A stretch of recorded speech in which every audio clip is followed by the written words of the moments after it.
Hey, Shalom, family. Shalom, Shalom. We back again. It's your brother with the servant. It's your brother Eli. Bro, y'all.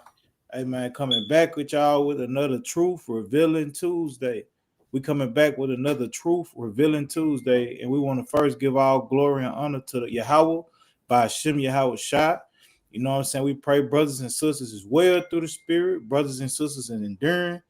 And hey, man, everybody pressing toward the mark, Lord willing. So as you see tonight, we going into Daniel chapter 2, the times of the Gentile. We breaking down Daniel's chapter 2, times of the Gentiles. So Lord willing, we make it through this before day of feast of dedication, because this is going to lead into the feast of dedication. We just want to break down and explain the times of the Gentiles. But you go ahead, King. I'm gonna let you show your screen because you got most of the, you know what I'm saying. Can you Con. pull up Psalms 85 and verse 11? That's a spirit. That's a spirit. Con. So let me go ahead and share my screen. All So right. what we doing is, man, every Tuesday, through this power of the Most High, we coming out and we revealing truths, different truths. Some of y'all might already know these truths. Some of y'all might not know these truths, but this is what we coming to do week in and week out. We're gonna reveal different truths. So whenever you get that. Con. It's the book of Psalms, chapter 85, verse 11. How's it showing good? Okay, showing good. It says, truth shall spring out of the earth, and righteousness shall look down from heaven. So it said, and righteousness gonna look down from heaven. So the truth that we are bringing out is coming from the Most High and His Son Yahweh Shai through the Spirit, and we are the ones that's revealing this truth out of the earth. All right. So now give me the book of Sirach chapter 24 and verse 33. Sirach 24 and verse 33.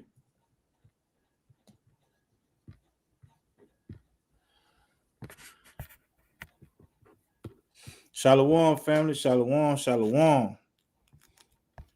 Sirach chapter 24 and verse number 33. Con. Sirach 24 and 33. I will yet pour out doctrine as prophecy. So like I will yet pour out doctrine as prophecy and leave it to all ages forever. So this is what our forefather Sirach did, and this is what we're doing now. We're pouring out doctrine or revealing doctrine or prophecies through the scriptures. And what we're doing is, as our forefathers left it to us for all ages, we delivering it to our brothers and sisters so that this truth can continue to spread throughout all ages. Come on. God. And it says, behold, that I have not labored for myself only, but for all them that seek wisdom. And we labor for all our brothers and sisters that seek wisdom. So without further ado, man, we're gonna jump in this. All right. So if you want to, King, you can go and pull up Daniel chapter 2. And you know what I'm saying? We got some video, we got some history. We're gonna try to break this thing down through the spirit. So we're gonna try to break this thing down through the spirit. So what we're going over tonight is the vision that Daniel had to interpret for Nebuchadnezzar. The vision that Daniel had to interpret for Nebuchadnezzar. Go ahead. God, book of Daniel chapter 2, verse 1. And in the second year of the reign of Nebuchadnezzar, Nebuchadnezzar dreamed dreams wherewith his spirit was troubled, and his sleep brake from him. Then the king commanded to call the magicians and the astrologers and the sorcerers and the Chaldeans, for to show the king his dreams. So they came and stood before the king. All right, so Nebuchadnezzar had a dream that troubled him that he could not understand. And what he did was he called all his so-called white men of the nation, the astrologers, the sorcerers, and tried to get them to interpret this dream. But they couldn't, right? Come on. And the king said unto them, I have dreamed a dream, and my spirit was troubled to know the dream.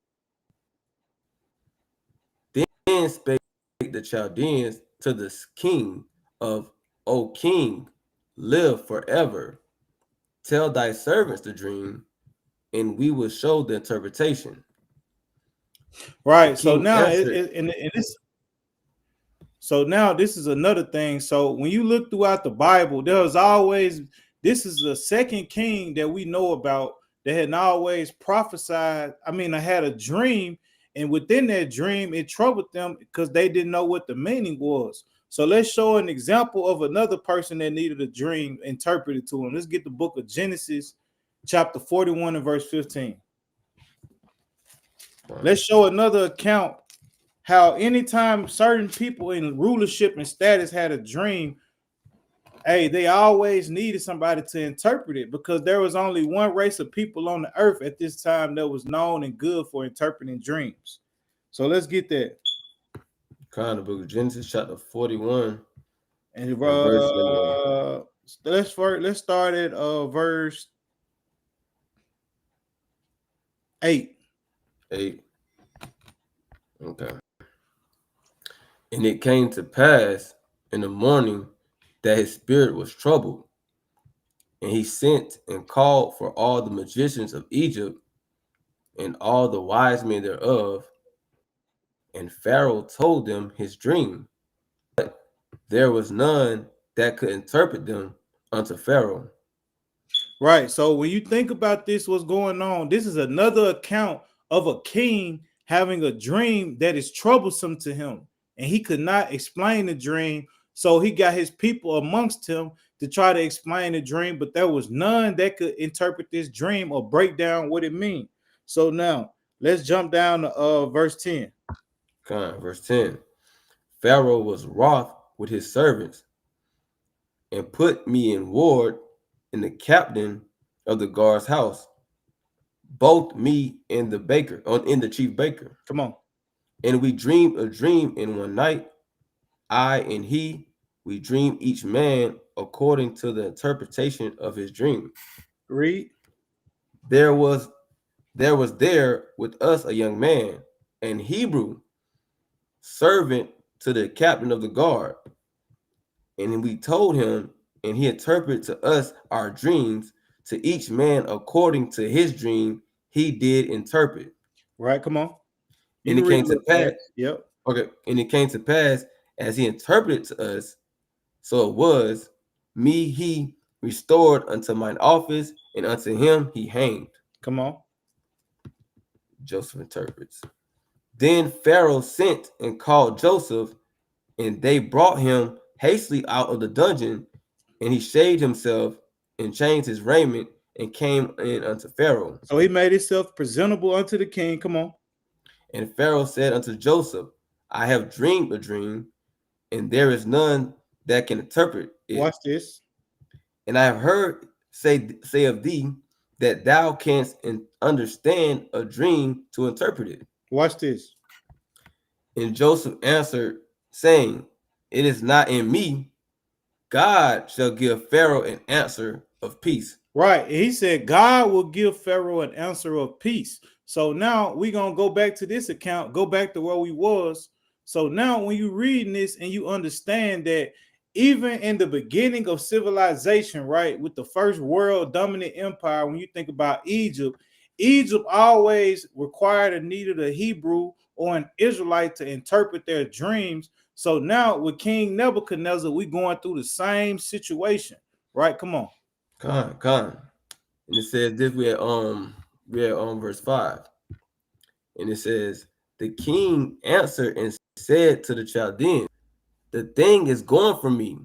If ye will not make known unto me the dream with the interpretation thereof, ye shall be cut in pieces, and your houses shall be made a dunghill. Right. So you understand what's going on. King Nebuchadnezzar was a, hey, do this for me or else type of person. So he wanted them to explain the dream, or he told them basically he was going to put them to death. So now when you jump down, let's get down to the point. Let's get down to Daniel chapter 2 and verse number 12. Verse number 12. For this cause the king was angry and very furious, and commanded to destroy all the wise men of Babylon. Come on. And the decree went forth that the wise men should be slain. and they sought Daniel and his fellows to be slain. Right. So now they're coming to Daniel and them to be slain. Come on. It says, and the decree went, Salakia. Then Daniel answered with counsel and wisdom to Arioch, the captain of the king's guard, which was going forth to slay the wise men of Babylon. He answered and said to Arioch, the king's captain, why is the decree so hasty from the king? Right. Then Arioch made the king known to Daniel. Made a thing known to Daniel. Come on. Then Daniel went in and desired of the king that he would give him time and that he would show the king the interpretation. Then Daniel went to his house and made the thing known to Hananiah, Mishael, and Azariah and his companions. Right. That they would desire mercies of the God of heaven concerning this secret, that Daniel and his fellows should not perish with the rest of the wise men of Babylon. So now watch this. Come on. Then was the secret revealed unto Daniel in a night vision. Then Daniel blessed the God of heaven. Daniel answered and said, blessed be the name of God forever and ever, for wisdom and might are his. And he changed the times and the seasons. He removed kings and set up kings. So now Daniel is going into basically what the dream is about to go into, and he's giving praise and honor to God because he says the Most High is the one that removeth kings and then setteth up another king, and he giveth wisdom unto the wise. Who is the wise that the Lord gives wisdom to? Let's get the book of Amos chapter 3 and verse 7. Let's get the book of Amos chapter 3 and 7. So let's see who the wise men are that the Lord revealeth certain things to. The book of Amos. 3 and 7. 3 and 7. And it reads this. Surely the Lord God will do nothing, but he revealeth his secret unto his servants, the prophets. So it's the Israelites who the Lord reveals his secrets to. When you want to understand a prophecy in biblical times, everybody always knew to go find the Israelites. So the same way Joseph was able to break down Pharaoh's dream, now Daniel as well is able to break down this dream. So now go back. So now with learning who Daniel is and understanding Daniel, you have to first understand this. Get the book of Second Kings chapter 20 and verse number 17. So why was Daniel in the situation where he could be able to break down and interpret Nebuchadnezzar's dream? You have to understand the young men that Nebuchadnezzar had amongst him, amongst the young Hebrews or the children of Judah. So read that real quick. 2 Kings 20 and 17. Yeah, you can read a little fast so we can get through this, King. Behold, the days come that all that is in thine house, and that which thy fathers have laid up in store unto this day, shall be carried into Babylon. Nothing shall be left, saith the Lord. Right.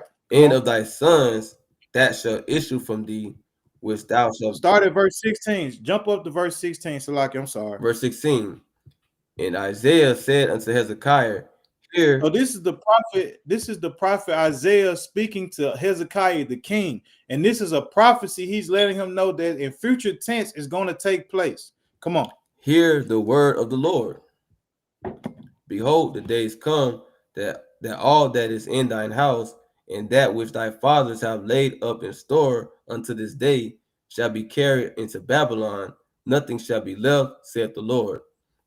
Come on. Thy sons that shall issue from thee, and of thy sons that shall issue from thee, which thou shalt beget, shall they take away, and they shall be eunuchs in the palace of the king of Babylon. So the sons of King Hezekiah, or the royal bloodline of Judah, he said that King Nebuchadnezzar was going to snatch these young men up and make them eunuchs in Babylon. Now let's jump forward. Let's go to the book of Daniel, chapter 1 and verse number 1. real quick. So we're gonna go through this real quick, and then we're gonna go back to breaking down the vision. We just gotta explain first and let you know why it was Daniel, and it was so important that these four young men, Daniel, Hananiah, Mishael, and Azariah, were the ones chosen for this assignment, and chiefly Daniel to be able to break down this dream. It wasn't just no regular jokers that was living in the palace amongst King Nebuchadnezzar and them. And it wasn't just no regular Ray that went up and broke down their dream. King Nebuchadnezzar wanted the finest of our bloodline dwelling in his palace. Watch this. The book of Daniel, chapter 1, verse 1. In the 3rd year of the reign of Jehoiakim, king of Judah, came Nebuchadnezzar, king of Babylon, unto Jerusalem, and besieged it. Read. And the Lord gave Jehoiakim, king of Judah, into his hand, with part of the vessels of the house of God, which he carried into the land of Shinar, to the house of his God, and he brought the vessels into the treasure house of his God. Come on. And the king spake unto Ashpenaz, the master of his eunuchs, that he should bring certain of the children of Israel, and of the king's seed, and of the princes. Right. So he wanted king, he wanted children from the royal bloodline. He wanted children that was from the royal bloodline of Judah to come in his palace, right? Come on. Children in whom was no blemish, but well favored and skillful in all wisdom. Skillful in all wisdom, come on. And cunning in knowledge. They were good with understanding knowledge, and understanding science, and such as had ability in them to stand in the king's palace, in whom they might teach the learning in the tongue of the Chaldeans. And these were the young men, Daniel, Hananiah, Mishael, and Azariah. So these were the ones that were, these were four of the ones that was in the palace of King Nebuchadnezzar. So when this dream took place, this is why Daniel was the perfect candidate for, because he came from the royal bloodline of Judah, from the lineage and loins of King Hezekiah in that era. And right, and when you go to this dream, when you go to understanding this dream that they broke down, the reason why it was well known for them, because these young men was well known and learned, right? So you can go back. Matter of fact, get Daniel 1:17 before you go off. Let's read this last thing, and then we're gonna go back. Daniel chapter 1 and verse 17. As for these four children, God gave them knowledge and skill in all learning and wisdom. And Daniel had understanding in all visions and dreams. So Daniel had knowledge in all visions and in dreams. So now let's get to it.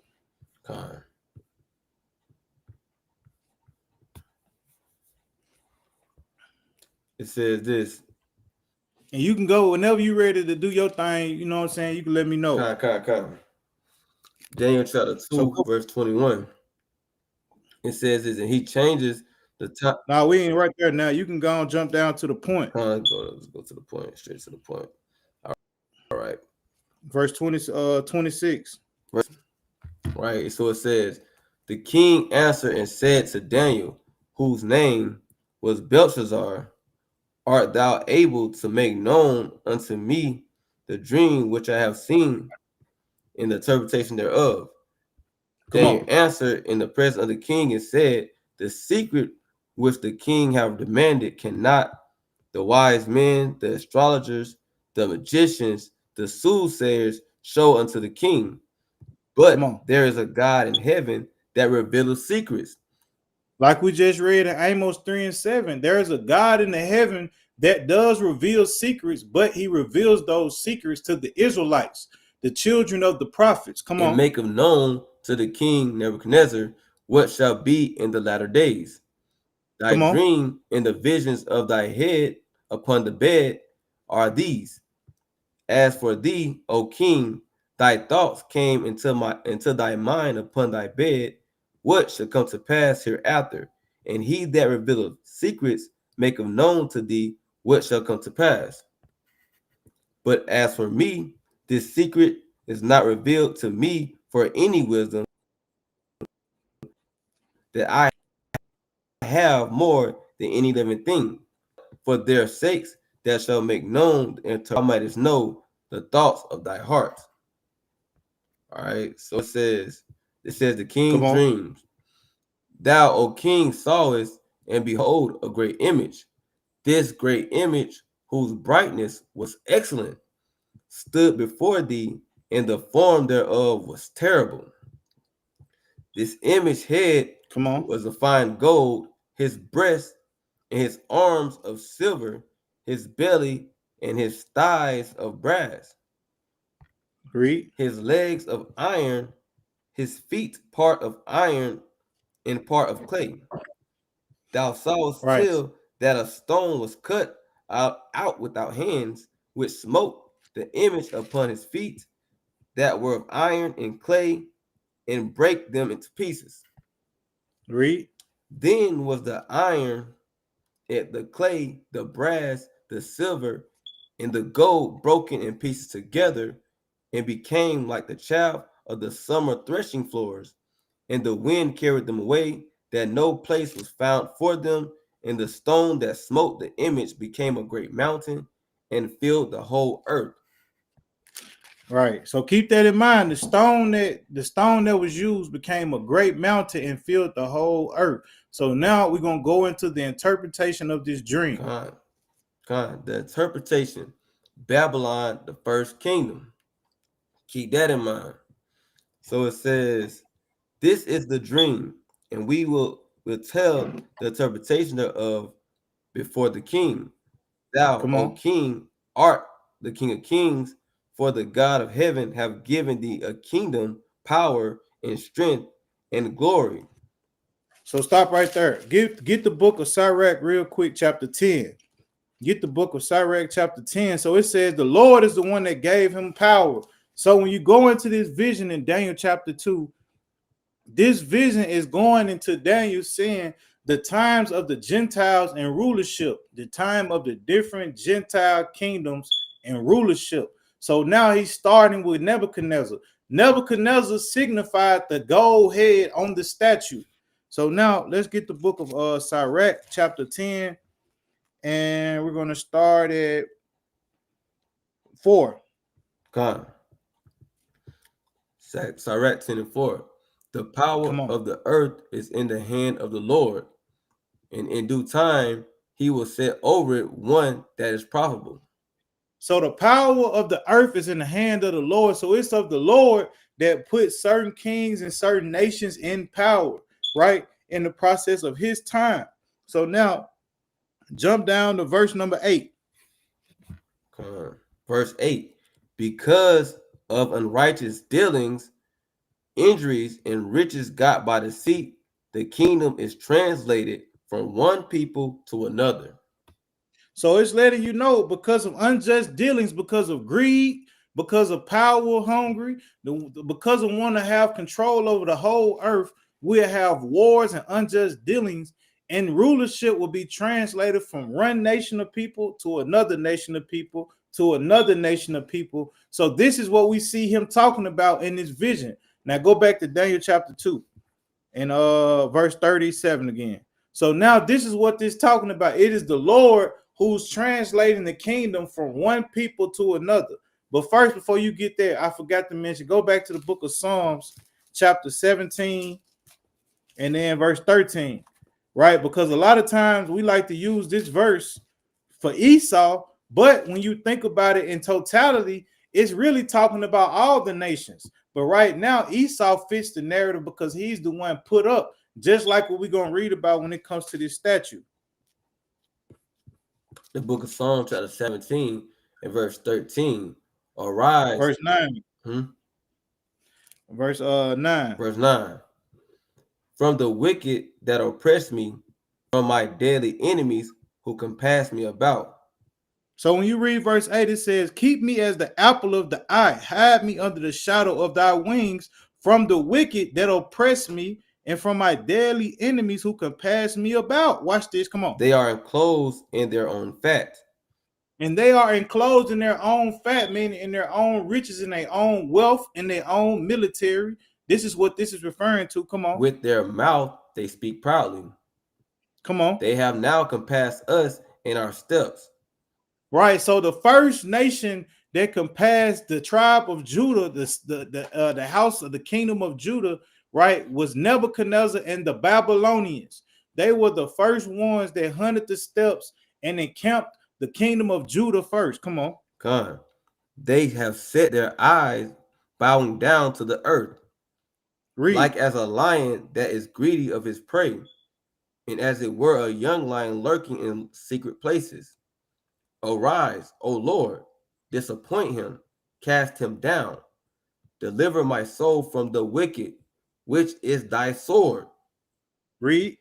From men which are at thy hand, O Lord, from men of the world, Which from the men of the world, come on, watch this, which have their portion in this life, which have their portion in this life. So each of these nations that we're about to go into, the Bible says they have their portion in this life, to have kingdomship, to have rulership, to oppress and enslave the Israelites. Each of these nations will be key nations that will be set up as a world power, and a part of them having their world power, these will be nations that will colonize, destroy, and enslave the Israelites and destroy the Israelites. Come on. So now go ahead, finish that off. in whose belly thou fillest with thy hid treasure. And what is the hid treasures? When you think about these kings that we're reading about on this statue, each and every one of these kings are guilty and responsible for enslaving the Israelites, being in possession of our treasures and our riches. Nebuchadnezzar was the first one, and we're going to read about that. So now keep going. God. He says, in whose belly thou fillest with thy hid treasure. They are full of children and leave the rest of their substance to their babes. And they leave the rest of their substance to their babes, to their children. So now let's go back. And I got a precept too, though. Go ahead. So and before, right, before Nebuchadnezzar came into play, it was also prophesied, right, through the prophet Jeremiah that he was gonna come and do what he did. Right. So I'm gonna go to Jeremiah 25 and verse number 9. It says this: Behold, I will send and take all the families of the north, said the Lord, and Nebuchadnezzar, the king of Babylon, my servant. Right, going back to what the brother was just bringing out. Right, these nations, these people that he set up to come and destroy, right, the children of Israel, they're doing the bidding of the Most High God. And I will bring them against this land and against the inhabitants thereof, and against all these nations round about, and will utterly destroy them and make them an astonishment and a hissing and a perpetual desolations. Right. So this where you hear about Nebuchadnezzar being prophesied about to come and destroying all these nations round about and putting the Israelites into subjection. Right. But I just want to bring that precept out. So All right, so back to Daniel chapter 2 and verse number 37. It says, Thou, O king, art the king of kings, for the God of heaven have given thee a kingdom, power, and strength, and glory. And wheresoever the children of men dwell, the beasts of the field and the fowls of the heaven have he given into thine hand, and he have made and thee he has given into thy hand. Go ahead. and have made thee ruler over them all. Thou art this head of gold. Right. So he said Nebuchadnezzar is this head of gold. So this is what we're going to go into tonight. We're going to touch it and break it down precept upon precept, line upon line, explaining how these people came into power and explaining how this be. Right. So give me the book of Jeremiah, King, chapter 27 and verse number 1. You know what I'm saying? And you can read a little swiftly so we can get through it, so we can get everything through there. 27:1. Yep. The book of Jeremiah, chapter 27 and 1. And in the beginning of the reign of Jehoiakim, the son of Josiah, king of Judah, came this word unto Jeremiah from the Lord, saying, Thus said the Lord to me, Make thee bonds and yokes, and put them upon thy neck. So he told the king Joachim to get some chains, get bonds and yokes, and put them around your neck, signifying, hey, go and put this around your neck and prepare yourself to be a slave. Watch this. And send them to the king of Edom. So tell Esau they getting ready for slavery. Come into on. the king of Moab. Tell Moab. Into the Come king on. of the Ammonites. Come And the on. king of Tyrus. Into the king of Zidon, by the hand of the messengers which come to Jerusalem unto Zedekiah king of Judah. Watch And this. command them to say unto their masters, thus said the Lord of hosts, the God of Israel, thus shall ye say unto your masters, Watch this. I have made the earth, the man, and the beasts that are upon the ground by my great power and by my outstretched arm, and have given it unto whom it seemed meet unto me. And now I have given all these lands into the So land. all these lands that we just named, right? Esau, Moab, Ammonites, Tyrus, Zidon, the Canaanite coast, and many other nations like the Egyptians, the Assyrians. When this is what we about to go into, he said he have given them unto who? I have given them, given all these lands into the hand of Nebuchadnezzar, the king of Babylon. My servant and the beasts of the field have I given him also to serve him. Right, read verse 7. That's it. And all nations shall serve him, and his son and his son's son, until the very time of his land come. And then many nations and great kings shall serve themselves of him. So this is what we just read. So now this is the prophecy being fulfilled. Jeremiah prophesied these things concerning Jeremiah. So all these different lands was going to be in possession to King Nebuchadnezzar. So now go and do your thing. All praise the Most High. And that's right. That's right. So we're going to go ahead and get on to it. Right. So now we're going to kick it off with a video going and showing the rise of Nebuchadnezzar. Right. We're going to show you. And this is for fair use. Fair use, educational purposes. So this fair use, want to put that out there. Share this big and wide. Okay. Make sure y'all can see that thing. Okay, there we go.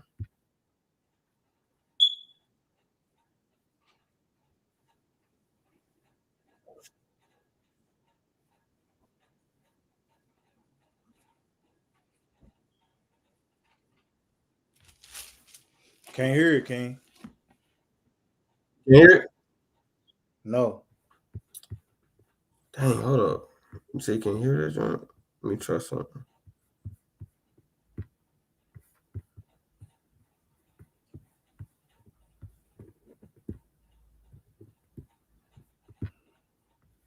Let me try it again. I'm ready. You hear now?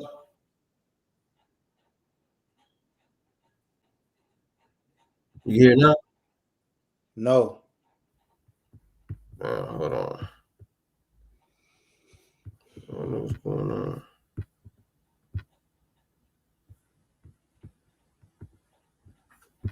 Will you want me to try to send it to you? Or you try to look it up? This video right quick on History Explained. While I go into the article.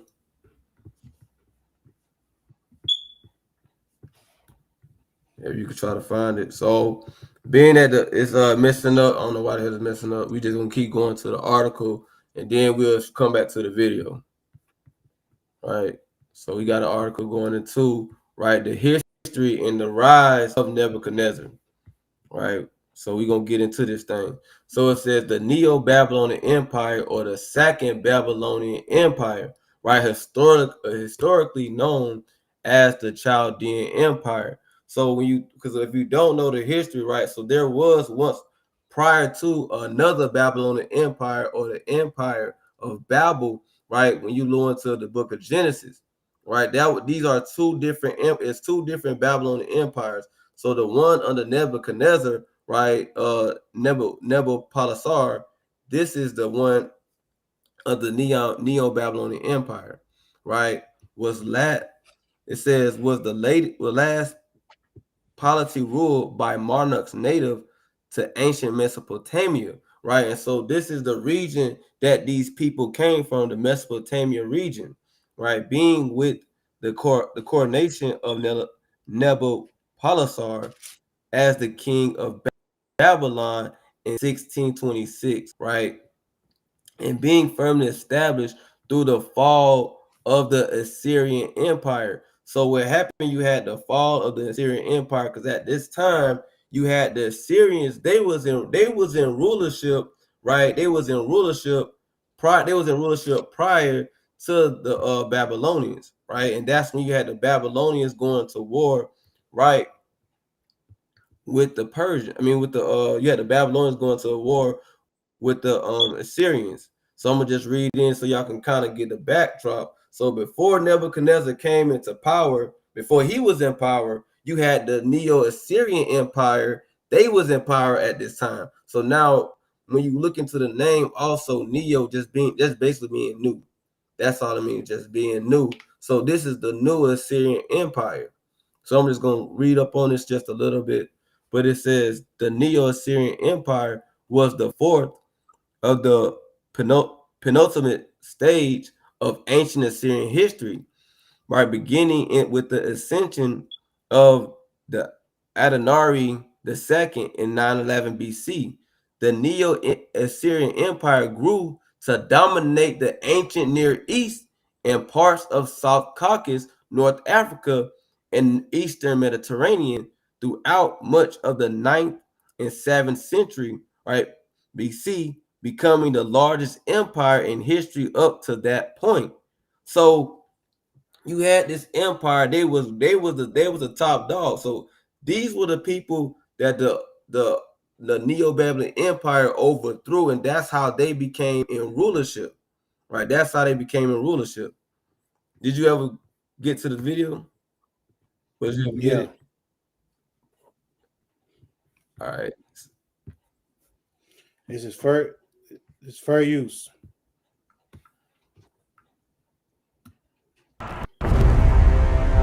You think you know David's story.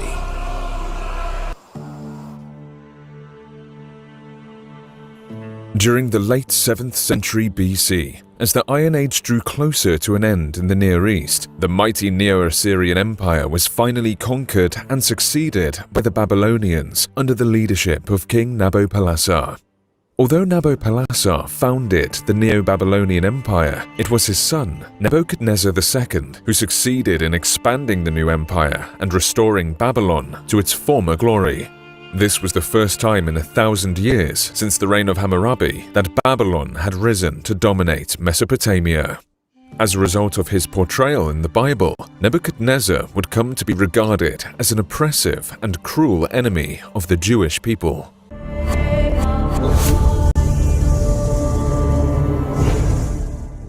Thank you to CuriosityStream for sponsoring this video. CuriosityStream.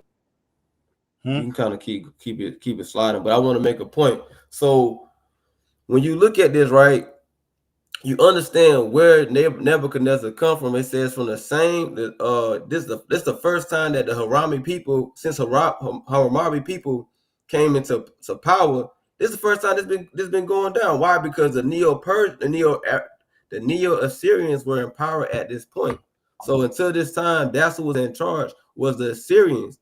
And then we go into this, Nebuchadnezzar comes from where the true people, the true sons of Ham. He's a son of Ham, right? But you keep going. Nabopolassar was born in 642 BC and was likely named after his grandfather, who was a governor in the city of Uruk under the rule of King Ashurbanipal. The name Nebuchadnezzar is derived from his traditional Akkadian name, Nabukadori Ushur, which translates to, "O Nabu, protect my firstborn son." Nabu being the Mesopotamian patron god of scribes, literacy and wisdom, who gained great prominence during the first millennium BC after being identified as the son of the most powerful god of the Babylonian pantheon, Marduk. As crown prince of Babylon, Nebuchadnezzar took part in his father's campaign to... So this kind of give you a backdrop of Nebuchadnezzar, his name, how he got his name, right? The different lineages, granddaddies and grandfathers he had, right? So keep pushing on. Leading a large army into former Assyrian territories and a little bit. Scroll back just a little bit. to restore the fallen Neo-Assyrian Empire by on status as the new superpower in the region. The Egyptian pharaoh at the time, Necho II, attempted to restore the fallen Neo-Assyrian Empire by leading a large army into former Assyrian territories and establishing a base of operations in the city of Karchemish. Nebuchadnezzar faced Necho and his forces in 605 BC at the Battle of Karchemish and dealt the Egyptians a devastating defeat. Nebuchadnezzar's victory over the Egyptians at Karchemish echoed throughout history, appearing in several later accounts such as the Book of Jeremiah and the Book of Kings in the Hebrew Bible. When King Nabopolassar died in July...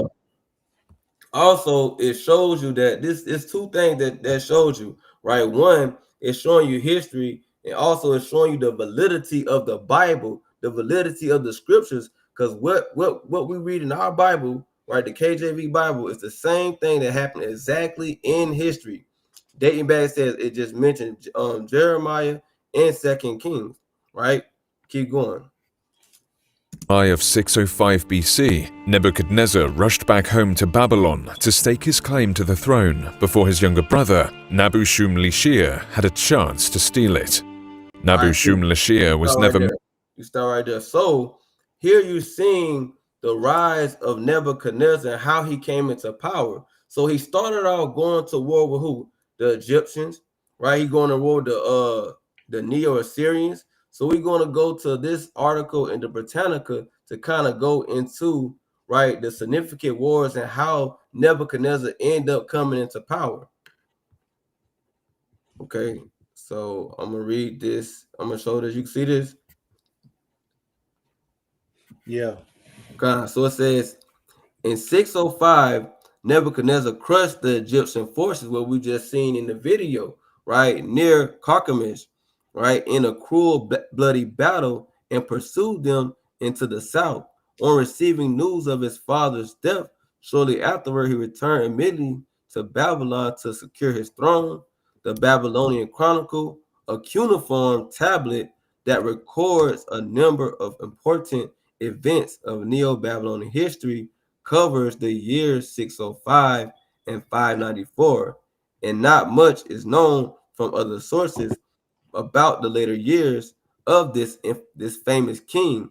It records a number of campaigns into the Levant, and so the Levant is kind of the region. The Levant region is more so and near, we want to say near Israel, right? This is what they call the Levant region, right? This area where you have Syria, Lebanon, Israel, we will fall in the category of the Levant region. So when Nebuchadnezzar came conquering, right, he Salakia. Let me get this off my screen. Yeah. So I'm gonna zoom in if y'all can see this, right? So y'all can see this. You can see that, King? Yeah. God. So this is the region. This is what you call the Levant region, right? And Israel falls in the Levant region. So when he came conquering, he didn't just stop. He went to Egypt, right? And he also covered the Levant region. That's why you understand, and when you read into the scriptures about him having such a vast empire, he had the hugest empire at this time, bigger than anybody, right? Known to man. Nobody, no nation had an empire on the level of Nebuchadnezzar until that time. All right.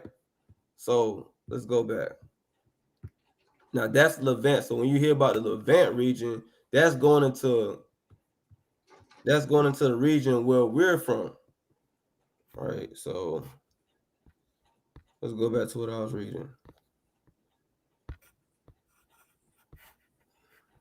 Right. So it says this.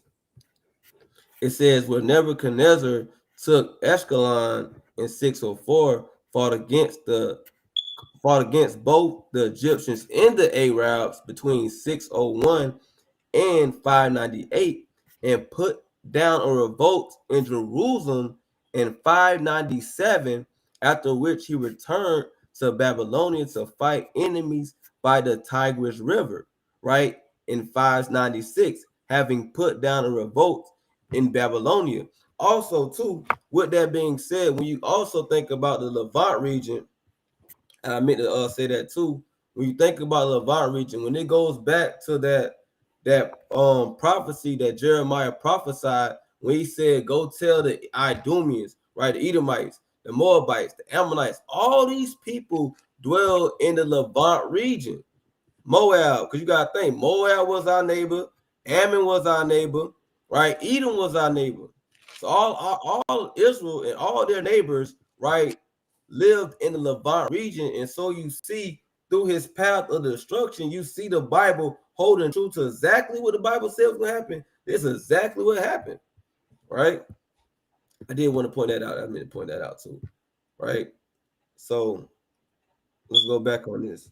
So it says, having put down a revolt in Babylonia with much bloodshed, Nebuchadnezzar campaigned further in the west. He continued these military campaigns throughout his reign, even attempting an invasion of Egypt, the culmination of his expansionist policy in 568 and 567. Nebuchadnezzar eventually agreed to a border with Egypt, allowing the two empires to coexist, right? So that eventually ended up happening. And then we will see when you go into the time, and think about this too, when you go back into the time of Jeremiah, when Jeremiah was on the scene, Jeremiah had to tell the children of Israel that it wasn't for them to go into Egypt. So when you see that at this time they was coexisting, that's why you had Israelites wanting to flee to Egypt to escape the persecution from Nebuchadnezzar, right? And we know through prophecy and the Bible scriptures, the Lord told the Israelites, don't go look into Egypt, right? So you have some Israelites, being that they was coexisting at this very same time, you had some Israelites thinking to flee into to Egypt, to flee from Babylon, right? And then that's when you had Nebuchadnezzar rebuking the Israelites, and we're gonna get some of that. But you had something, King. No, you got it. Con. So let me go ahead and get this other thing, right, that I had. But first, let me keep going on this. See if there's some more on this, right? So yeah, so it says this. It says a period in instability followed the end of Nebuchadnezzar's reign. His son Emma Marduk, right? Hebrew evil Merodach reigned briefly between 562 and 560, right? His rule was imposed by others. So let's drop that, right? Get off that. Get that. Now let's go to scriptures, right? Let's go back to the Bible. Let's go back to Daniel chapter 2, right? And it says this, Daniel chapter 2. Let's read it again. It says, in verse 38, and whatsoever the children of men dwell, the beasts of the field and the fowls of heaven have he given into thine hand, and have made thee ruler over them all. Thou art this head of gold. And when you think about it, gold is one of the most strongest it's one of the strongest of the gold, right? It's one of the strongest of the gold. But anyways, in the most it's more expensive and the most valuable. So that started out that was the first thing. And we look at it, he didn't share his kingdom with nobody else. It was just him. All this whole region belonged to Nebuchadnezzar, right? And when you start to go down and we're going to get into these different kingdoms, you will see that these different kingdoms start to end up spreading the kingdom. Like, for instance, the Medo-Persian Empire, right? And so forth and so forth. All these kingdoms share the wealth, right? They had different type of democracies. But at that time, it was whatever Nebuchadnezzar wanted, that's what it was. Whatever it was, just like in the interpretation of the dream. When he told Daniel, he was like, hey, not Daniel, but it told his wise men, either you're going to interpret my dream or hey, you're going to get off. Right? So let's keep going on this. It says, and after thee shall arise another king inferior to thee, right? In another third kingdom of brass. So let's focus on this. It says, and after thee shall arise another kingdom inferior to thee. So what is this other kingdom that's going to rise up that's inferior to thee? So before we go into that, let's go to this. Right. Let's go to this chapter 8. Let's go to Daniel chapter 8, because Daniel chapter 8 kind of touches on it as well. Right. So let's go to this. Daniel chapter 8. It says vision of the ram and the goat. Right. So it says, in the 3rd year of the reign of King Belshazzar, a vision appeared unto me, even unto me Daniel, after the which appeared unto me at the first. I saw in a vision, and it came to pass when I saw that I was at Shushan in the palace, which is in the province of Elam, and I saw in a vision, and I was by the river of Ulaim. Then I lifted up mine eyes and saw, and behold, there stood before the river a ram, which had 2 horns. Right? The 2 horns were high. So it says that now it's going to tell you later in the vision, the interpretation of what it is. Right? So these two horns are symbolic for 2 kingdoms. Right? That's what it's talking about. These 2 horns is symbolic for 2 kingdoms. Right? And it says they both were high, meaning they were high up. They was placed high, meaning they was going to be in power. They was going to have a lot of power, but one was higher than the other, and the higher came up at last, meaning one kingdom, one nation was going to have more power than the other. Right? And we're going to get into these two nations, right, that came into power at the same time. Right? And then we're going to get in showing, we're going to show this now. These is because these correlate together, right? So let's go down. Let's keep reading. It says, then I lifted up my eyes and saw, behold, Slaki, I'm going to go to verse 1. It says, I saw the ram pushing westward and northward and southward, so that no beast might stand before him. So when it's saying it's pushing westward, northward, and southward, it's just meaning that the land that he was gaining at this time, right? This land, he's pushing enemies this way. He's expanding. That's all it's saying. So it's showing you that the kingdom that they got was going to be an expansion. It was going to be larger, right? It's going to be greater, so that no beast might stand before him, because we're going to the empire that's going to absorb or take over the Babylonian empire. All right, it says, neither was there any that could deliver out of his hand, but he did according to his will and became great. Right?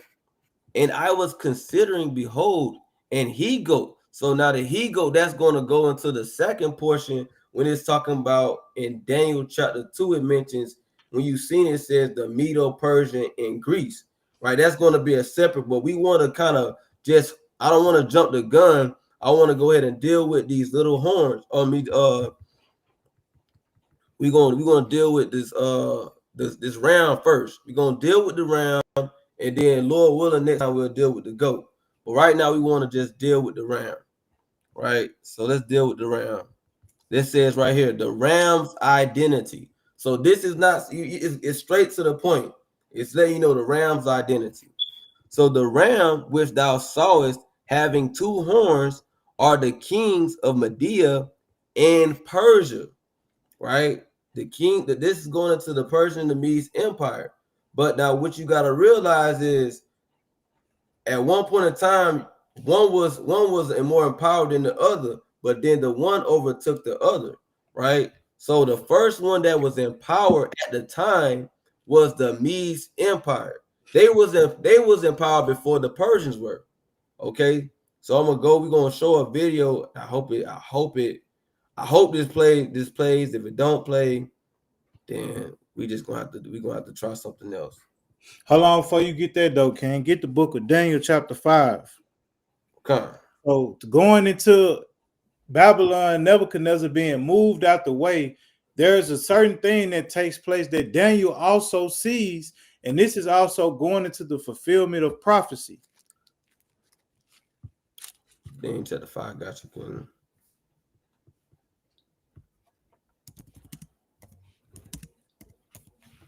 What you want me to get? Daniel 5 and what now? Start at verse 1.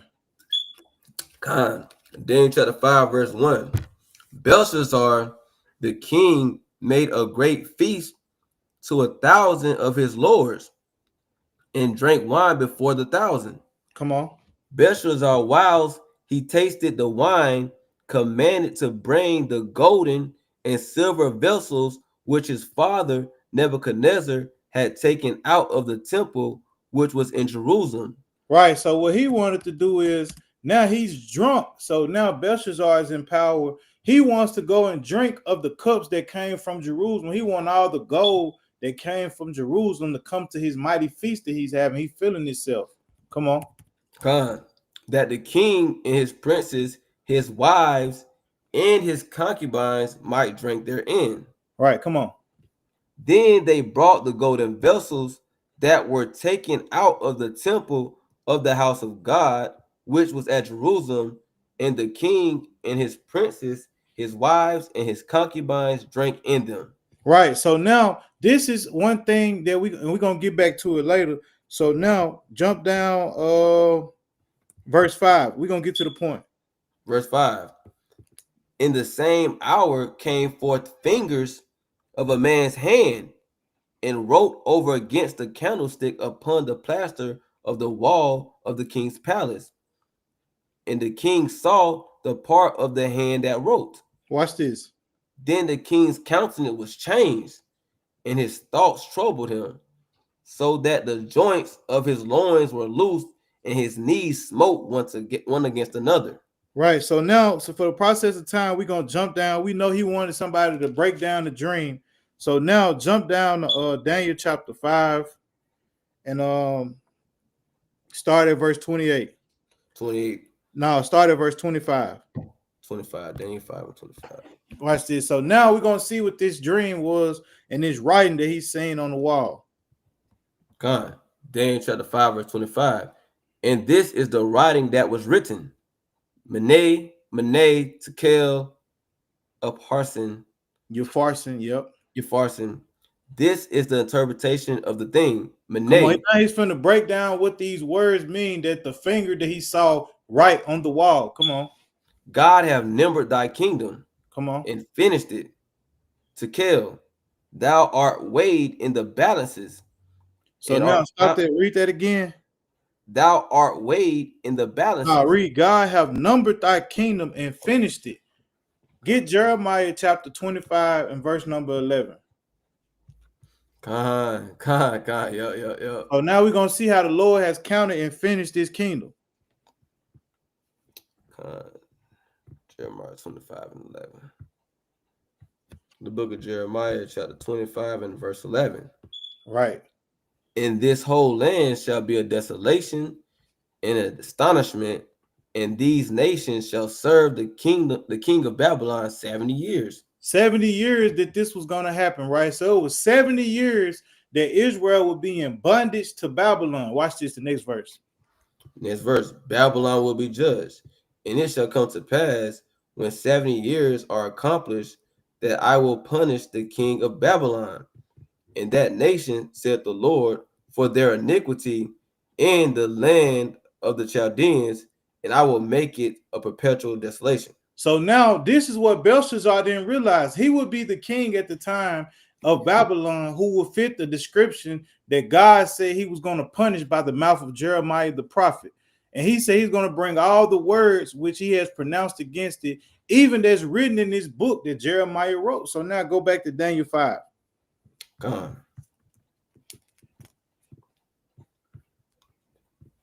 on. Daniel chapter 5. And going to jump down to Tekel, thou art weighed in the balance. Right. The sins and the wickedness of Babylon has been weighed in the balance. Come on. And art found wanting. Watch this. Perez, thy kingdom is divided and given to the Medes and Persians. So now he's letting him know that the kingdom that he had is going to be divided and given to the Medes and the Persians. This is Daniel letting him know that everything that he first prophesied to his father about the statue, right? Now, hey, your part of this statue is getting cropped out, and now it's time for the other part of the statue to come into place, which will be your kingdom being split between the Persians and the Medes. Come on. Khan then commanded Belshazzar, and they clothed Daniel with scarlet and put a chain of gold about his neck. Come on. And made a proclamation concerning him. So he iced Daniel out about this because I guess Belshazzar, you just was mocking the Israelites, pulling our gold out the archives. And now when you hear this prophecy, now you all afraid. Now you want to deck Daniel out. Hey, put some brand new ice on his neck. And now you want to clothe him in scarlet, but it's too late. Watch what happens. Khan, it says that he should be the third ruler in the kingdom. In that night was Belshazzar, the king of the Chaldeans, slain. And that same night, Belshazzar got killed. The same night he decided to mock, right? And use the anointed glasses and golden cups that come from Jerusalem. The same night, Daniel let him know he was a marked man. And the same night, the words that Daniel spoke was fulfilled. Read. Khan. And Darius the Median took the kingdom, being about 62 years old. So Darius the Mede was 62 years old when he first took the kingdom and destroyed the Babylonian Empire. And this is what he's going to now. Khan. That's very correct. So now, before you read that, right, let's show you that Daniel was intrigued by all of this, right? Read Daniel chapter 9 and verse number 1. Khan. So let's show that Daniel, once he realized this, and this is what we do today, Daniel is doing the same thing that we do today when it comes to studying the prophecies, reading the scriptures, so we can understand how everything took place. And even in modern day term, we understand how things is going to take place at the end of the world. Our forefather Daniel did it the same way. Read that. Daniel chapter 9 and verse 1.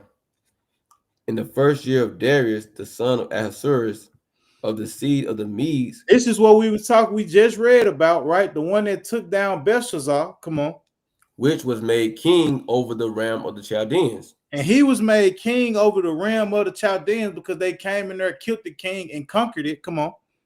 In the first year of his reign, I, Daniel, understood by the books the number of the years whereof the word of the Lord came to Jeremiah the prophet, that he would accomplish 70 years in the desolations of Jerusalem. So now Daniel understood once he seen that, hold on, man, these folks was in power 70 years. And then that same night that I tell him about this dream, he gets killed. And Darius the Mede comes in and takes over Babylon in this province. So now jump back to Daniel chapter 6 and verse number 1. Said Daniel 6 and 1? Yes, sir. Daniel 6 verse 1. Book of Daniel chapter 6 verse 1. And it pleased Darius to set over the kingdom 120 princes, which should be over the whole kingdom. What kingdom? The kingdom of Babylon of the Chaldeans that he just conquered. Come on.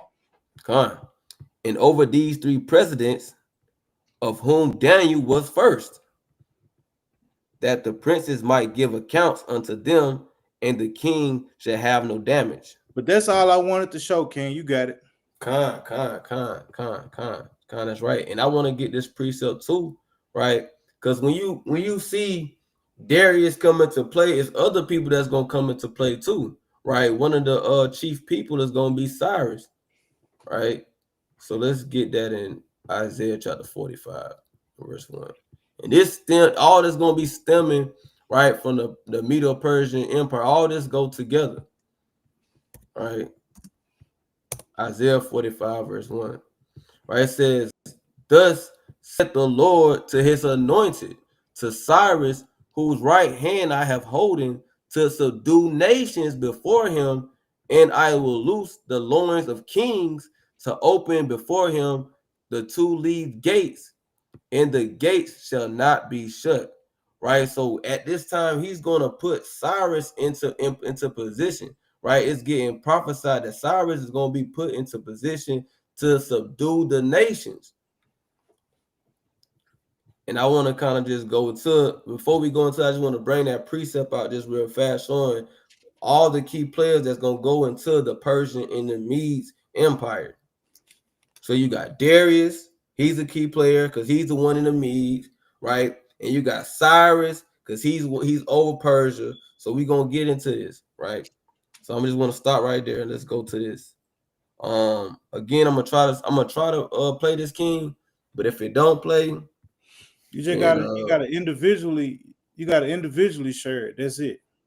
Oh, individually share it. Don't share the whole screen. Just share that one tab. Okay.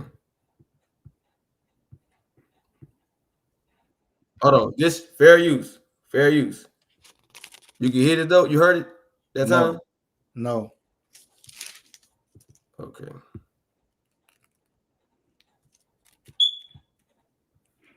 What about that time? I don't hear nothing.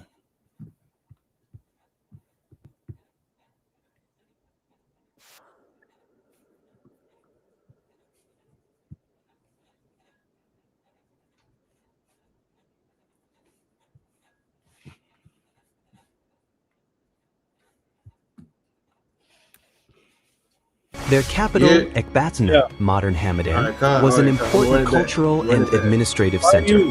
The Medes were eventually absorbed into the Persian Empire under Cyrus. Medes, the ancient empire of Iran. The Medes were an ancient Iranian people who established a significant empire in the 7th century BCE. Centered in western Iran, the Median Empire played a crucial role in the downfall of the Assyrian Empire and the rise of the Persian Empire. The Medes are known for their complex political system and interactions with neighboring civilizations, including the Babylonians and Persians. Their capital, Ecbatana, modern Hamadan, was an important cultural and administrative center. The Medes were eventually absorbed into the Persian Empire under Cyrus the Great, but their contributions to the early history of Iran and their influence on subsequent Persian culture are well documented. Right, so stop right there. So now you see when it first started off, the Medes, they were the one that was in power, right? But after this is gonna go into what happened, right? Right, so before you go there, Salaki, before you go there, let's read the book of Daniel, chapter 11, verse 1 first, because it's going to explain about you're gonna have 4 great kings come out of Persia and Media, right? And let's just explain it and break it down in its totality. So as we're going through this, man, we can understand. Let's get this Daniel chapter 11, verse 1. Daniel chapter 11, verse 1. Also, I, in the first year of Darius, the Mede, the same person, come on. Even I stood to confirm and to strengthen him. Come on. And now will I show thee the truth. Behold, there shall stand up yet 3 kings in Persia, and the 4th shall be far richer than they all. Come on. And by his strength, through his riches, he shall stir up all against the realm of Grecia. So this person that is talking about, the 4 kings of Persia, the 4 kings that is referring to, is going to be Cyrus the Great, Cambyses, Darius the Great, and Xerxes, which my brother about to go into and show y'all. But I wanted to show the precept first. And the empire that this is going to be called is the Achaemenid Empire. We are going into the Achaemenid Empire. Daniel 2, Daniel 7 and 5. This is going into the Achaemenid Empire. When you read this up, now this is just another description of Daniel breaking down what's going on, right? So he's letting us know it's going to be 4 kings that's going to rule, that's going to have great rich and wealth. So now go ahead, Ken. I just wanted to bring that out. This is what's going to lead up to all of this, right? Even with Cyrus coming into play and everything else. But go ahead. Khan, that's right. So let's get this. Let's go to here. Now we finna go into just what the brother said. The brother just brought out a beautiful precept showing, aligning you, showing the 3 kings that's going to come out of this, right? So let's go to what happened with the Medes, right? So it says this. Let's read up right here. It says, in the hills of what is known today as Iran, a group of shepherds were united by an aggressive leader named Cyrus. They were called Persians. At first, they were controlled by the Medes, who had helped Nebuchadnezzar overthrow the Assyrians. So now it's getting you a backdrop of what happened. All these people actually at one point in time, meaning the Medes, had a hand in the destruction of the Assyrians. When Nebuchadnezzar came to destroy the Assyrians, they had a hand in that. They helped.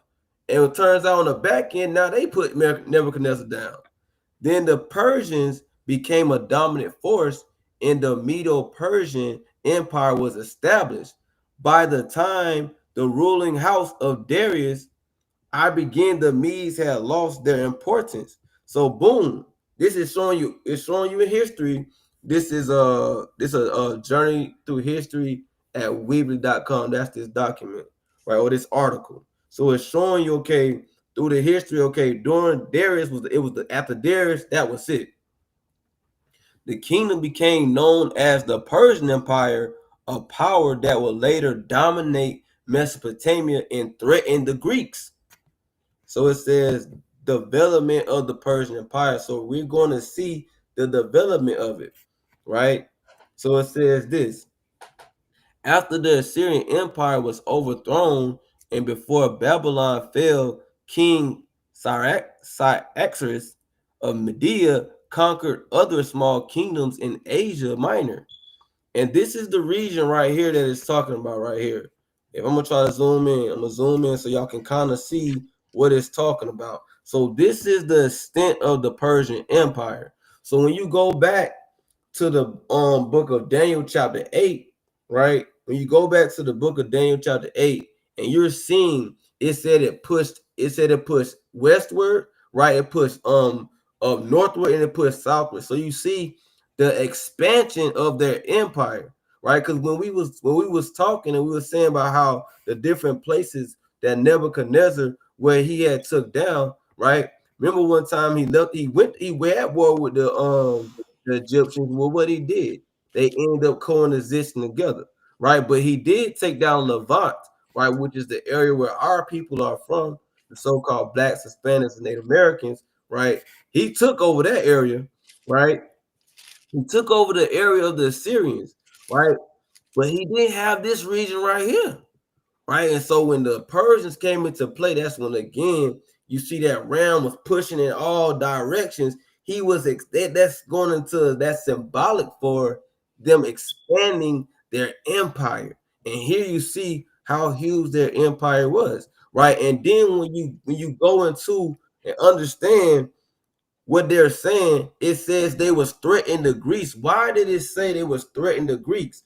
Look how far their reach was. Their reach was at Thrace. Here is Greece right here. This is Greece right here. And it's so crazy because the movie 300 kind of roughly talks about this happening though. Roughly talks about the expansion of Xerxes, him trying to rule over all these different nations, right? But again, and then we think about the movie, all those nations that he had under subjection were all these people right here, right? You had people from all the way this way in Asia, right? All the way this over this way and this way, right? So we see, right, the expansion of the Persian Empire. It was vast, right? So it says after the Assyrian Empire was so like I'm gonna jump down. It says the Medes, however, did not handle, right? Hold on, let me go back here. It says he was a wise ruler, and during his reign, great wealth flowed into his kingdom. The Medes, however, did not handle the riches and the power well. When Cyaxares died, the people forgot the moral teachings that had given them strength.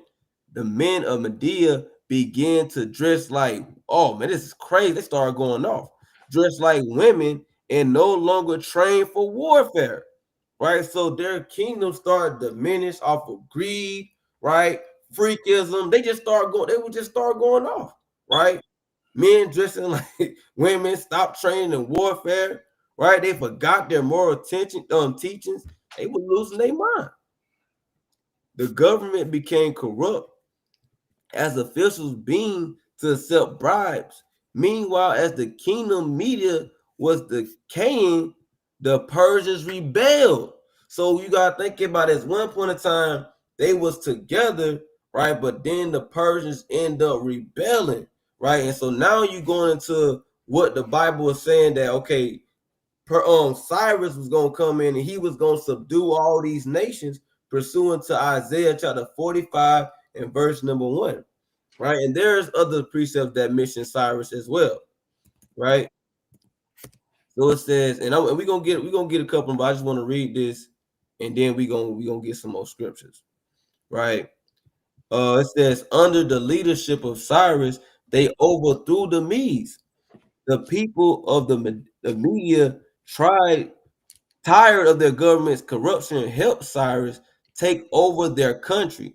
By 550 BC, Cyrus had united the Medes and the Persians into an unbeatable fighting force, right? So that's when you see the last thing, the clip that we just read, all the Median empire was merged in two.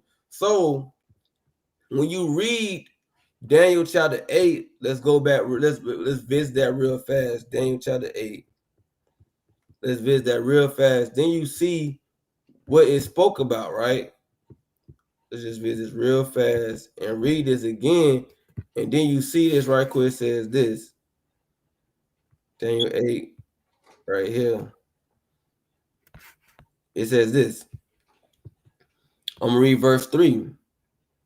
It says, then I lifted up mine eyes and saw, and behold, there stood over before the river a ram which had two horns, and the two horns were high, but one was higher than the other, and the higher came up last. And that's where you understand that higher horn spoken of in Daniel chapter 8, verse 3, was actually the horn, which was the Persians.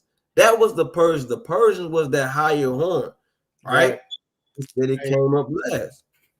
Hey, real quick, Salakia. So now you see that the Media was first through Darius the Median, right? But let's show you something. Get Daniel 6:1 one more time.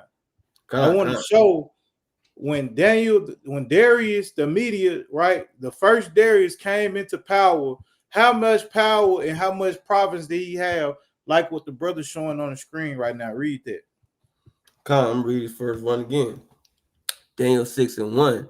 It pleased Darius to set over the kingdom 120 princes, which should be over the whole kingdom. He had how many? It says 120 princes. So he said he had 120 princes. So that means at that time he had 120 provinces. 120 provinces. Get the book of Esther, chapter 1 and verse 1. So now, during the time of Darius the Mede, he had 120 provinces. So now, when it became the Persians took over, right? It went from Persia and Medes to the Persian Empire. Now, let's see how much provinces was added to them then. Let's get that. Esther chapter 1 and verse 1. Got you. Esther 1:1. Now it came to pass in the days of Ahasuerus. This is Ahasuerus, which reigned from India. And this is talking about Artaxerxes, even unto Ethiopia. Come on. Over 120 provinces. Right. So now he had over 127 provinces. So now, once it became the Persian Empire, they went from 120 to 127 provinces. Keep going. That in those days, when the king of Assyrius sat on the throne of his kingdom, which was in Shushan, the palace, in the 3rd year of his reign, he made a feast unto all his princes and his servants, the power of Persia and Media. That's it. Okay, come. So now I got one more. I want to get Esther. Well, you ain't got to get it. It's just gonna basically say the same thing.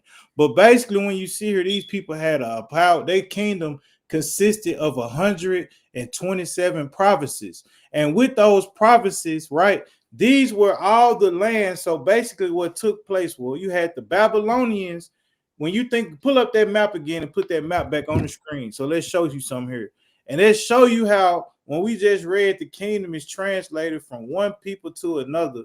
When you look at the map of the Persian Empire, let's see this. So now zoom in on that. So now when you look at their region, right? Who owned all this? Who conquered the Egyptians first? The Babylonians conquered the Egyptians and had the land of Libya and all those possessions in the Levant coast, which he let you know was in the regions of Moab, Ammon, Esau, Edom, right? This how you got when you go into Haman the Agathite, this is how all those people were servants to the kings at that time, which would be Artaxerxes at that time, because when Darius defeated the Babylonians unto Belshazzar, he took all their kingdoms and made it under their kingdoms. So now when the Media backdoored the Babylonians, the Media got backdoored by the Persians. And once the Persians backdoored the Media, that's when they would, took over this whole region and gained 127 provinces. So now when you look at the power, this is how the power structure at this time, when you think about this statue, was being translated from one nation to another nation. And with that translation, every time a new kingdom came in place, like right now, what we're reading about the Persian Empire, they took over the lands in the provinces that the king or the kingdom prior to them had already colonized. But that's it. Matter of fact, one more, Salaki. Give me Isaiah 45 and 17. So he's going into Cyrus, and Cyrus was a key figure in us being able, because also during this time, what we forgot to mention earlier was a lot of people been using that word vassals, right? During this time when Nebuchadnezzar was king, he left vassals in Jerusalem at that time. When you think about the Persian and Media, right, they had vassals. We were vassals in these kingdoms, right? Read that. Isaiah chapter 45. And no, start at verse 1. Matter of fact, start at verse 1. Come on. Isaiah 45:1. Thus said the Lord to his anointed, to Cyrus, whose right hand I have holden. Come on. To subdue the nations before him, and I will loose the loins of kings, to open before him the two-leaved gates, and the gates shall not be shut. Right, speaking about his power, come on. I will go before thee and make the crooked places straight. I will break in pieces the gates of brass and cut asunder the bars of iron. And I will give thee the treasures of darkness and hidden riches of secret places, that thou mayest know that I, the Lord, which called thee by thy name, I am the God of Israel. Right, so he called Cyrus by name through the prophet Isaiah even before he came on the scene. So now let's jump down to verse 14. Verse 14.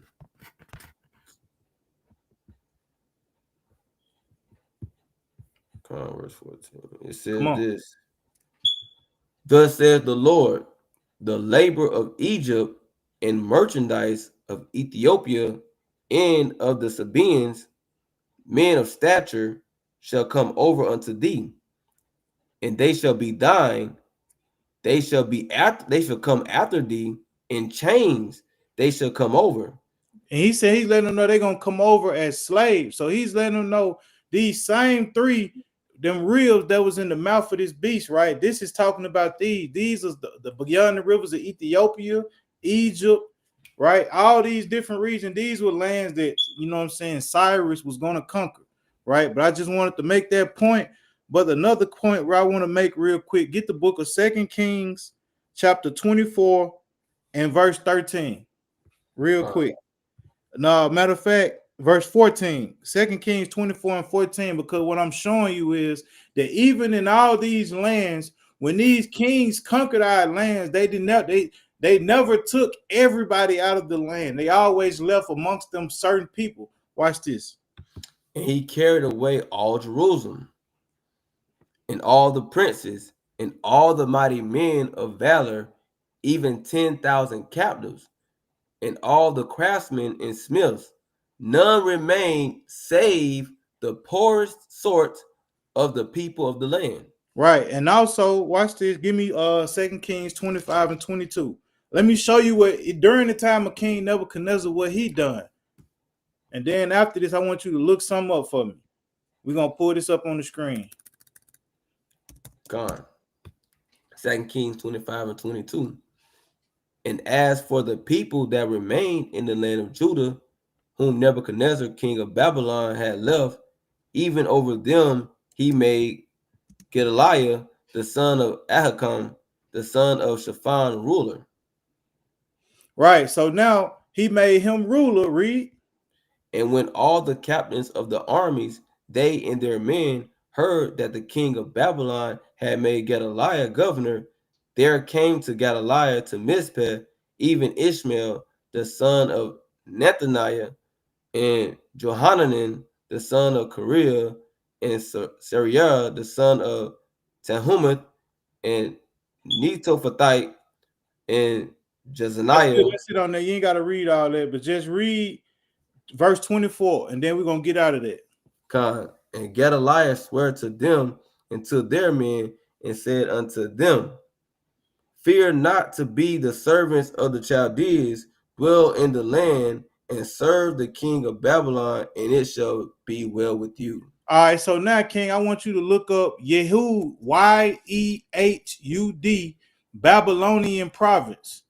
I'm going to show you during the time of the Babylonians, even into the Persian and Medes, right? Going into the Persians, they had us as vassals at this time, right? And we're going to get into that and read that and show you what this is. This why even during that time when Cyrus released us to go back and build the temple, he released us under the same province that Babylon once had us under. But he gave us a greater province, which allowed us to rebuild our temple that was destroyed. Watch this. You want to get a picture of it? No, Yehud, Babylon province in Wikipedia. Okay, I got it.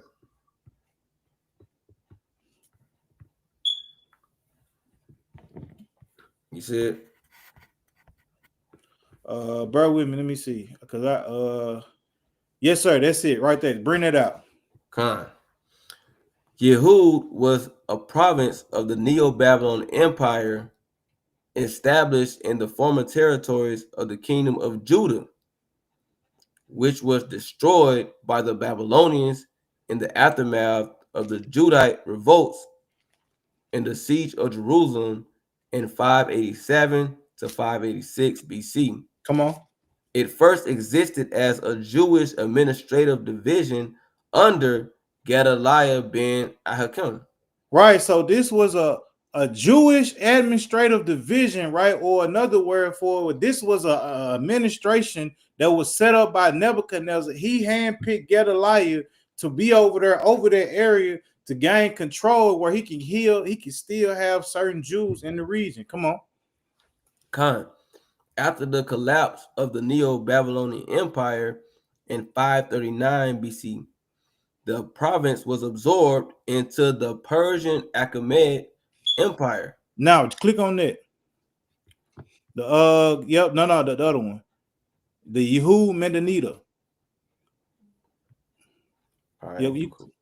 So now read that one, and then I'm a year, King. So now I'm going to showing you under the Persian rule, this is what they brought upon us now. So now read that. Yehud Medanita, Medanita, or simply Yehud, was an autonomous province in the Achaemenid Empire located in Judea. The territory was distinctly Jewish, with the high priest of Israel emerging as a central religious and political leader. So remember now, first, Nebuchadnezzar set up Gedaliah, but now under the Persians, Yehud, they set up a high priest, right? Joshua was their high priest set up at this time. Watch this. Keep going. It lasted for just over 2 centuries before being incorporated into the Hellenistic empires, which emerged following the Greek conquest of the Persian Empire. All right, so now read that next one at the bottom. We're going to read through that, and then I'm going to give it back to you. Khan. Upon the Persian conquest of Babylon in 539 BC, the Achaemenid Empire established its own Yehud province to absorb the Babylonian province of Yehud. So once Persians took over, they created their own Yehud so that they can take over what Babylon had already established amongst us, right? But this was God's plan through who? Cyrus. Come on. Which in turn had been established by the Neo-Babylonian Empire to absorb the kingdom of Judah upon the Babylonian conquest of Jerusalem in 587 BC. Come on. Around this time, the Persian king Cyrus the Great issued what is commonly known as the Edict of Cyrus. Come on. Which is described in the Hebrew Bible as a royal proclamation that ended the Babylonian captivity. So Cyrus went under the new Yehud, Mendita, right? He's the one that came out with an edict of Cyrus, right? Which delivered us and ended the slavery of us of the Babylonians. So us being prisoners to the Babylonians, he's the one that set us free from that, right? Watch this. It says, and initiated the return to Zion. In the new province, repatriated Jews began to revive their national identity and reconstruct the temple in Jerusalem. So that's it right there. You know what I'm saying? So when you look into that, look into the Yehud, right? We had a Yehud province under the Babylonian Empire, and we had a Yehud province under the Achaemenid Empire. And with the Achaemenid Empire province, the Yehud province, we were allowed freedom from the Babylonian slavery, and we were allowed to return back, having a high priest ruling over us to rebuild our temple and reestablish our nationality. But that's all I want to bring out. Ken, you got to go ahead. Hey, man. Hey, you brought out some fire though, this Yehud thing. I want to get a precept though. Just to line up what it just said with the Edict of Cyrus. The Edict of Cyrus. 2 Chronicles 36 and 22. I'm gonna get that. And that's going into the Edict of Cyrus that we were just reading about. So 2 Chronicles chapter 36 and verse 22. Now, in the first year of Cyrus, king of Persia, that the word of the Lord spoken by the mouth of Jeremiah might be accomplished, the Lord stirred up the spirit of Cyrus, king of Persia, that he made a proclamation throughout all his kingdom and put it also in writing, saying, that's the Edict of Cyrus that it mentioned. Thus says Cyrus, king of Persia, all the kingdoms of the earth hath the Lord God of heaven given me, and he hath charged me to build him an house in Jerusalem, which is in Judah, who is there among you of all his people. The Lord his God be with him, and let him go up. So that was that edict that it was talking about. You see, King? Now keep going. Go into Ezra. Con.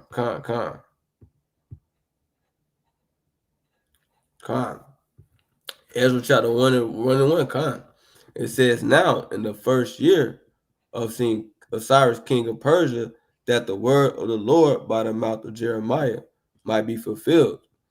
The Lord stirred up the spirit of Cyrus, king of Persia, that he made a proclamation throughout all his kingdom and put it also in writing, saying, thus says Cyrus, king of Persia, the Lord God of heaven have given me all the kingdoms of the earth and have charged me to build him an house at Jerusalem, which is in Judah. Right. So now stop right there. Not only during this time did Cyrus grant us freedom from the Babylonian captivity, but he also granted the northern kingdom freedom from the Assyrian captivity as well, because once the Babylonians destroyed the Assyrians in Egypt, they just took over everything that they had and kept everything going. But now under Cyrus, when Cyrus declared this pedigree, this is what motivated and encouraged the northern kingdom that you read about in 2 Ezra 13:40 on down to leave and go into a land never inhabited by man. It was during this same time when we went to Jerusalem to go rebuild it, they went to Osiris. But that's it. I just wanted to show that. Go and do your thing. Con. Hey, very powerful point. Very powerful point, King. So that was that, right? So let's go back to this, right? You can see that. All right, let's go and keep on reading on this. Right. So we was at here and we was talking about his empire, right? It says, we're gonna jump to this paragraph right here. It says the men of Medea began to dress like women and no longer trained for warfare. The government became corrupt as officials being to accept bribes. Meanwhile, as the kingdom of Medea was decaying, the Persians rebelled under the leadership of Cyrus. They overthrew the Medes. The people of Medea, tired of their government's corruption, helped Cyrus take over their country. By 550 BC, Cyrus had united the Medes and the Persians into an unbeatable rising force. The next enemy Cyrus faced was Croesus, king of Lydia. Right, their armies clashed at the Halys River. The Halys River in 547 BC. Cyrus' troops mounted on camels. So here we're reading about a war, right, that Cyrus had going on. So now you're seeing Cyrus going to war, because also what comes with land expansion, you get war.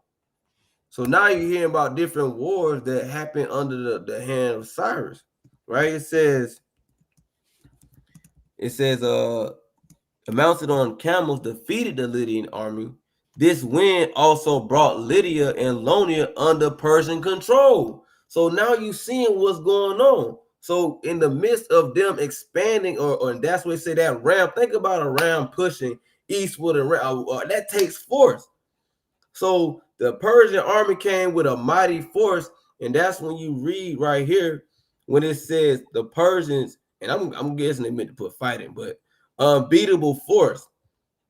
He band together to have this unbeatable force, at least so he thought, right? This unbeatable force, and he went through conquering all this land. All right.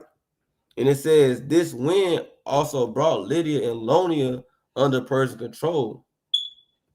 After conquering all the territory as far east as the borders of India, Cyrus turned toward Babylon. As we have seen, the rulers of Babylon were without strong leadership, and this time the crisis of the Babylonian priests opened the gates and led the Medo-Persian army into the city. Cyrus added Babylon to his conquest, and the Medo-Persian Empire was well established. King Cyrus was not satisfied with the kingdoms of Assyria, Babylonia, Lydia, and Medea that he controlled. He continued expanding his territory, but was unallied while fighting an unknown tribe on the southwest shore of the Caspian Sea. So this man was trying to get it all. Right? Hey, real quick, let me add to that. I ain't trying to cut you off, but not only to add to this, right? But when you see what you got on the screen right now, when it says King Cyrus was not satisfied with the kingdoms of Assyria during this time when he gained the kingdom of the Assyrians and the Babylonians, this is what we're going into to signify this slavery. I just wanted to prove my point. All brothers and sisters have to do is look up the Cyrus cylinder. The Cyrus cylinder, right, was a decree that Cyrus made on human rights, and he inscribed it in the Akkadian language on a baked clay that's shaped like a cylinder. So under Cyrus, he's the one that abolished slavery at this time. So this is how the Northern Kingdom got free. We got free. Other nations got free, and everybody was just vassals, right? But not slaves. Everybody was just citizens and servants of Cyrus, right? But you got it. I just want to make that point. It's the Cyrus cylinder. Do you want me to get that? You can look it up if you want to. I mean, that was a good point. So I'm just get a real fast cylinder. It ain't gonna take nothing. Right. Let me show this right quick. This is kind of mighty though.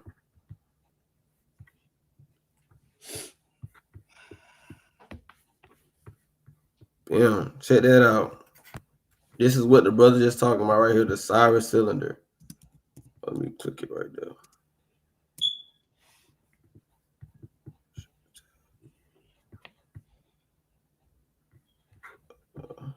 You see it? Come. So this is get out of here. All right. So this is right here, up close, right here. Y'all can see this.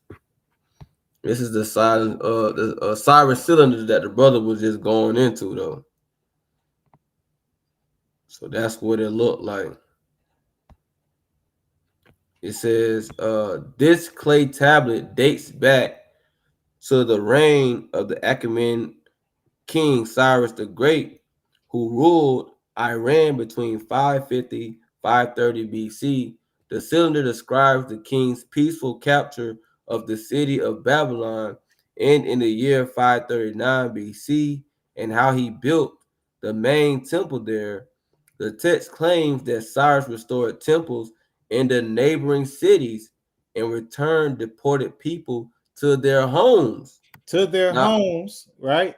But the Israelites, when you read 2nd Ezra 13:40, decided not to return home, but go into a land where never no man dwelt, that you go there and try to keep the commandments. So if you ever wanted to know when did the northern kingdom leave Assyria and go where?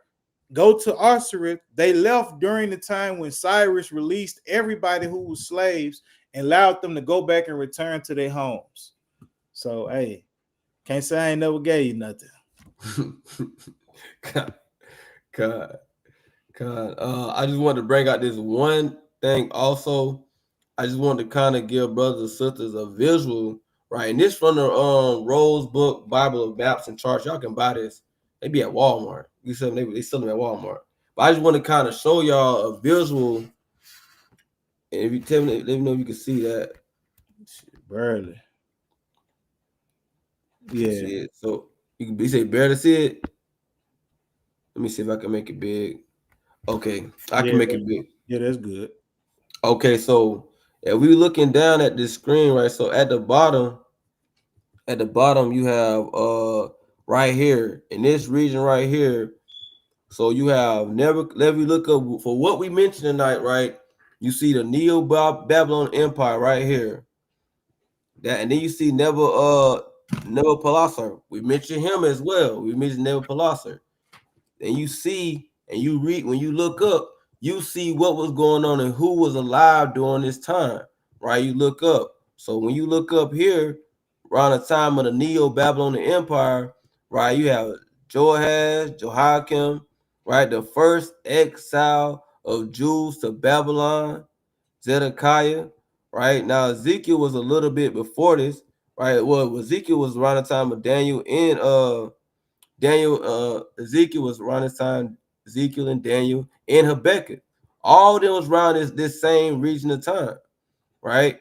And Jeremiah as well, right? You see Jeremiah right there. You see where it went from. Jeremiah was from here all the way over here. And he interlapped during the same time Ezekiel was on the scene and Daniel was on the scene at the same time, right? So that's crazy in a good way, though. And you see right here where the brother was just going to about Gedaliah, governor of Judah. You see that right here on the timeline as well, right? And then you see here Nineveh, capital of Assyria, right, falls to the Babylonians and the Medes. Babylonian falls to Persia. So you see here. So, and for those people that don't know too, you know, Nineveh was a chief city of Assyria, and who was sent to Nineveh, right? We know Jonah was sent to Nineveh. A lot of us Israelites dwelt in Nineveh, right? Even Tobit. Either he was in Nineveh or was from Nineveh. He was in Nineveh. He was a slave brought to Nineveh. There you go, right? So you see that right there, right? Then you got around this time you see Cyrus the Great. You see what a couple of so before these, and we almost touch on something before you. But what I'm about to read, you see before these things came about, we already had our beliefs in place. But you have some Israelites now in the age of 2025, they want to dive into things that's came way after their nationality, right? So then here in this same time, around the time of Cyrus the Great, you get Confucius coming into play. Confucius, the Chinese philosopher. You got some Jakes want to dive in Confucius, right? You got Buddha in India. Jake want to be a Buddhist, right? And our people's already established and following the laws of God. The so-called Blacks, Hispanics, and Native Americans. But I just want to kind of show y'all this timeline, and see what was going on during that time, and see the different crazy. Check that out. What the brother just brought out, the Cyrus cylinder right there in the corner. Check it out. Ephesus ruins, right? So a lot was going on, but yeah, check that out though. So all these things tie in together. I just want to share that. But you had some, King? No, I'm good. Con. So let's go back. Let's go back to the book of Daniel, chapter 2. Right? We ain't got too much. I just want to kind of relay what we just talked about, right, into what we just saying in this what it's saying in the scriptures. So Daniel chapter 2, and we're gonna go to verse 39. Right? So it says this: and after these shall rise another kingdom inferior to thee, and another third kingdom of brass, which shall bear rule over them. So we covered, right, the first part of this, the first part of Nebuchadnezzar's dream, right? We covered the head. We show y'all who the head was, him coming into play, him being in rulership. We showing you his dynasty, his rulership, how he ruled. I mean, not how he ruled, but his rulership and how vast it was. Then you start to go to the second part, right? We're going to the next part, which is a chess piece, and we're going into the other kingdom, right? Which was the Medo and Persian kingdom. Right now it says there's a third kingdom, which we're not going to get in tonight, but this third kingdom, right, is going into Greece, and that's going into Alexander, right? And that's a whole other thing. That's when you go into the so-called white man coming into power, right? The so-called white man is coming to the power at this point, which is that third kingdom of brass. So we're not gonna get into that. We're not gonna get into that tonight, but we did want to cover those first two pieces of the puzzle before we finish before we move on. All right. But I get a precept though. Search the old paths. The precept you bringing out. Jeremiah 6. God, I want to get that precept, man. It's a beautiful precept. Because you gotta search the old paths. Right, you gotta dive into the history and know where you come from. Jeremiah 6 and 16. Right, it says, "Thus said the Lord, stand ye in the ways and see, and ask for the old paths." Right, and so we gotta go in, we gotta dive in, we gotta ask for the old paths, and when you understand the history and things like that, understanding history also helps you understand prophecy as well, because you know by understanding history, you know if that prophecy has been fulfilled or not. So if you know that, hey, boom, well, prophecy said this is gonna happen, but according to history, this didn't happen, then you gotta understand that that's a future prophecy. So you gotta know history and gotta be able to dive into this history to really understand prophecy. So now you wouldn't know if it happened or not. Right, but I yield on that.